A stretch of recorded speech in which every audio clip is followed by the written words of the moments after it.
अरे SBS, आज नया क्या है?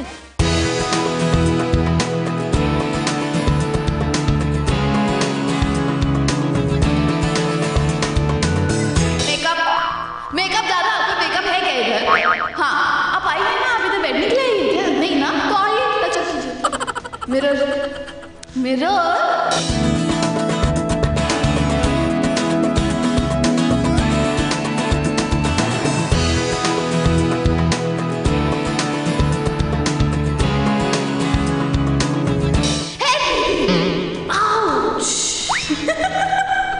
संभाल के ना यार, अभी आप छोड़ो उनको बुलाओ। नहीं छोड़ो उनको बुलाइए, बहुत होता अपने सेट पे, कान में लग जाता है। आप जाइए उनको बुलाओ।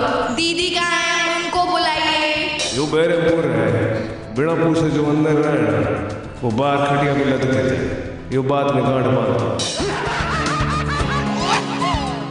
नखरे भी अलग अलग वाले नखरे हैं। एक कोई मीठा वाला नखरा है, एक खट्टा नखरा है, एक तीखा वाला नखरा है और एक प्यारा वाला नखरा है। खाना दो मुझे, मैं नहीं कर रही हूँ, मुझे पहले खाना खाना है, भूख लग रही है मुझे।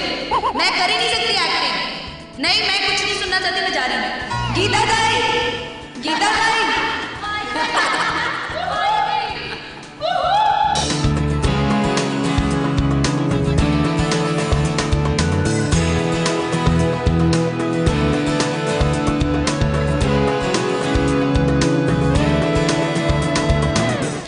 आज कुछ नया करते हैं। सास बहू और साजिश में इस वक्त हैं हम सीरियल गुलाम के सेट पर, जहां हम आपको बताएंगे कि इस सीरियल के कलाकार असल जिंदगी में कितने बड़े नखरेबाज हैं।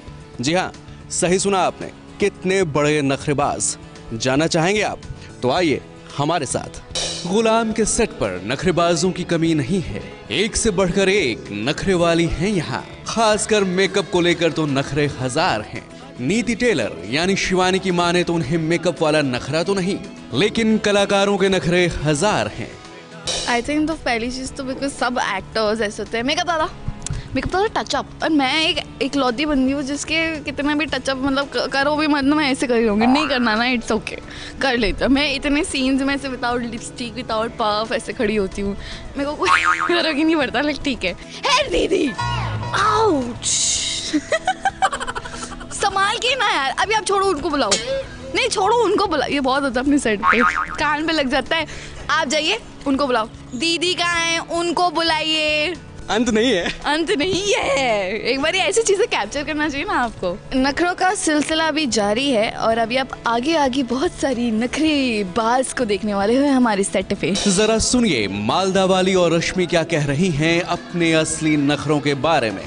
रिद्धिमा के नखरे, हाँ तो एज एन एक्टर्स तो सारे सेंसिटिव ही होते हैं। तो हाँ, मैं सबसे ज़्यादा मेरे नखरे तब हो जाते हैं जब मुझे भूख लगती है और तब खाने को नहीं मिलता है, तो मेरे बहुत नखरे हो जाते हैं। मैं ऐसी ऐसी चीज़ें करती हूँ जिससे मुझे अटेंशन मिले या कोई मुझे लाके खाना दे दे। तो मुझे एक मेरी भूख वीकनेस है और एक मेरी नींद। सबसे पहले भूख आता है नंबर 1 पे, तो मेरे उसमें बड़े नखरे हैं कि मेरे को खाना चाहिए तो चाहिए, ब्रेक सही टाइम पे होना चाहिए। अगर मैं सेट पे आ गई हूँ तो मुझे विदिन 10 मिनट्स रेडी होना ही है और मेरे को रेडी होके फिर अपना एकदम रिलैक्स में हो जाती हूँ। तो मुझे वो जो टाइम है उसमें किसी का वेट करना पसंद नहीं है। मेरे बाल फट से बन जाएं और मेकअप मैं खुद ही 5 मिनट में कर लेती हूँ, देन आई एम ओके। और इसके अलावा मेरा कोई नखरा नहीं। देखिए कैसे खोल रही हैं दोनों एक दूसरे की पोल। छाछ चाहिए मुझे, छाछ के बिना मैं खाना नहीं खाऊंगी।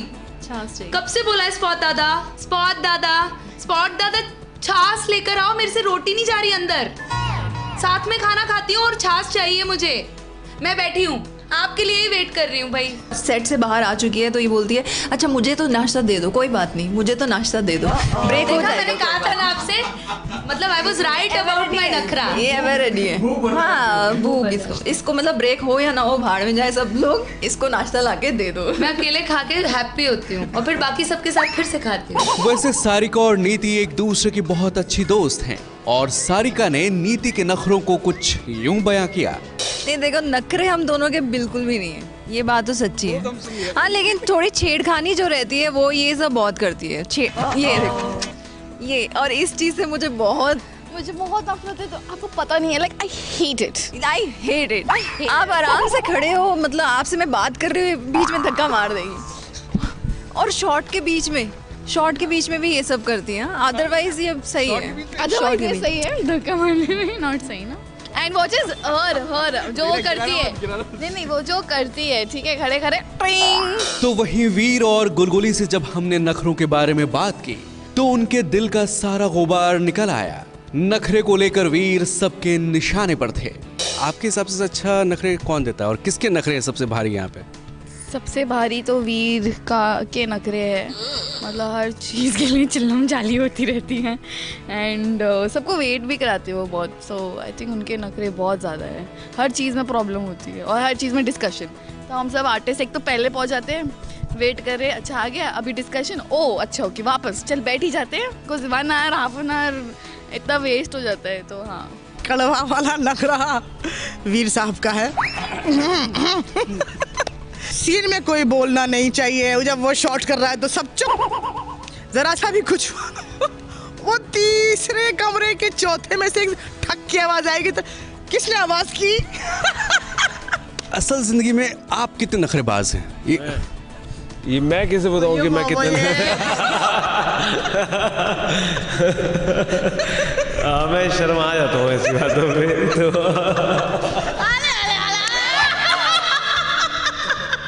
यकीनन गुलगुली जी ने तो सबकी पोल खोल कर रख दी है। क्यूट नखरा हमारी नीति का है। वो बच्चा एक तो बच्चा है, ऊपर से और छोटा बच्चा बन जाता है जब भी वो नखरे में आती, नहीं खाऊंगा मैं वो पीऊंगा क्या करूंगा। क्यूटू है वो, बहुत क्यूटू है। और फिर जाहिदा परवीन ने दिखाई अपनी अदा की एक झलक, जरा आप भी सुनिए।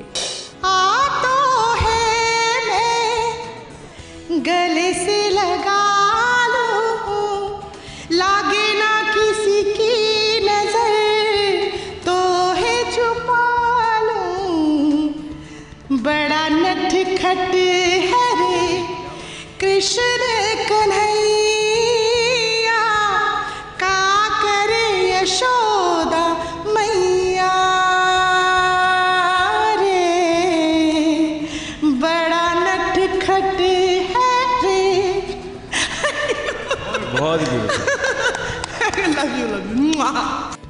लेकिन नखरे क्यों दिखाते हैं ये कलाकार? सुनिए खुद उनकी जुबानी। सारे एक्टर्स सेंसिटिव होते हैं, कोई फोकस करता है तो कोई स्विच ऑन स्विच ऑफ रहता है, लेकिन जो बेसिक नेसेसिटीज़ हैं सेट पे एज एन एक्टर, क्योंकि आप ज़्यादा से ज़्यादा वक्त सेट पे बिताते हैं, तो जो छोटी छोटी चीज़ें हैं जो एक आर्टिस्ट को पैम्परिंग, ये नहीं कि आप बहुत सारा दे दो, लेकिन एक बेसिक नेसेसिटीज़ की चीज़ मिल जाए, ब्रेक टाइम पे हो जाए, नाश्ता मिल जाए, तो आई डोंट थिंक वो डिलेज होते हैं या कोई शट कर देता है अपने आप को। एक्चुअली हमारी यही स्ट्रेंथ भी बोल सकते हैं कि हमें उस चीज़ को हटा के फोकस करना पड़ता है कि नहीं, वी हैव टू एक्ट और अच्छा करना पड़ेगा। तो वो काम, उस चीज़ को डिस्ट्रैक्शन, उसको डाइवर्ट करके, माइंड को डिस्ट्रैक्शन हटा के हमें काम पर फोकस करना पड़ता है। तो देखा आपने, ये है सीरियल गुलाम के नखरेबाज। अगली बारी किसी और की। श्वेताब शक्ति, एबीपी न्यूज, मुंबई।